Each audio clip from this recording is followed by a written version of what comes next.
জুলাই গণঅভ্যুত্থান এবং পরবর্তী সহিংসতায় যুক্ত হওয়া শীর্ষ নেতাদের নিয়ে আওয়ামী লীগের একটি গোপন বৈঠক যা গত 15 জানুয়ারি কলকাতার পার্ক হোটেলে অনুষ্ঠিত হয়েছে। আর সেখানে দেশ নিয়ে করা হয়েছে এক ভয়ঙ্কর পরিকল্পনা। দেশকে অস্থিতিশীল করতেই এমন বৈঠক, এমন তথ্য জানিয়ে আল জাজিরার অনুসন্ধানী সাংবাদিক জুলকারনাইন সায়ের বিশেষ গোয়েন্দা সংস্থার প্রতিবেদনের বরাত দিয়ে ওই বৈঠকের কথা জানানো হয়। জানা গেছে সেখানে উপস্থিত ছিলেন অভিনেত্রী ও নির্মাতা মেহের আফরোজ শাওন, যাকে ইতিমধ্যে গ্রেফতার করা হয়েছে। পুলিশ বলছে রাষ্ট্রীয় ষড়যন্ত্রের অভিযোগে রাজধানী ধানমন্ডি এলাকা থেকে আজ রাতে তাকে গ্রেফতার করা হয়। ডিএমপির অতিরিক্ত কমিশনার ডিবি রেজাউল করিম মল্লিক তাকে গ্রেফতারের বিষয়টি নিশ্চিত করেছেন। তাকে ডিবি কার্যালয়ে নেওয়া হচ্ছে।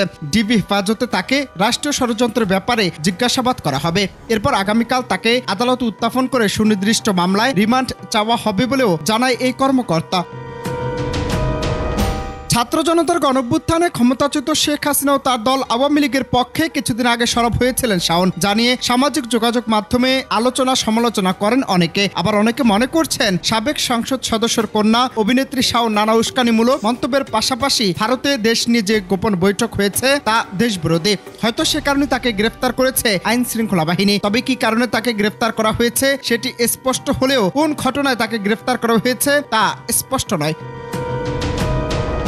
জানা গেছে সে বৈঠকে আওয়ামী লীগ, নিষিদ্ধ ঘোষিত ছাত্রলীগ এবং নানান মহলের অনেকে উপস্থিত ছিলেন। সেখানে বৈঠকের মূল উদ্দেশ্য ছিল দেশকে অস্থিতিশীল করা। তবে বৈঠকটি শুধুমাত্র আওয়ামী লীগের শীর্ষ নেতাদেরই নয়, নিষিদ্ধ ঘোষিত ছাত্রলীগের সাবেক এবং বর্তমান নেতাদেরও উপস্থিতির মধ্যে ছিল। বৈঠকে অংশ নেওয়া নেতাদের মধ্যে ছিলেন সাবেক স্বরাষ্ট্রমন্ত্রী আসাদুজ্জামান খান কামাল, ওয়াসিম কুমার উকিল, যুবলীগ নেতা ইসমাইল হোসেন সম্রাট এবং নিষিদ্ধ ছাত্রলীগের সাদ্দাম হোসেন, আল নাহিয়ান খান জয়, গোলাম রাব্বানী, লেখক ভট্টাচার্য, শেখ ওয়ালি আসিফ ইনান, সিদ্দিক নাজমুল আলম। এছাড়া বৈঠকে উপস্থিত ছিলেন সাংস্কৃতিক ব্যক্তিত্ব মেহের আফরোজ শাওন, যাকে ইতিমধ্যে গ্রেফতার করা হয়েছে, এবং চিত্রনায়িকা সোহানা সাবা।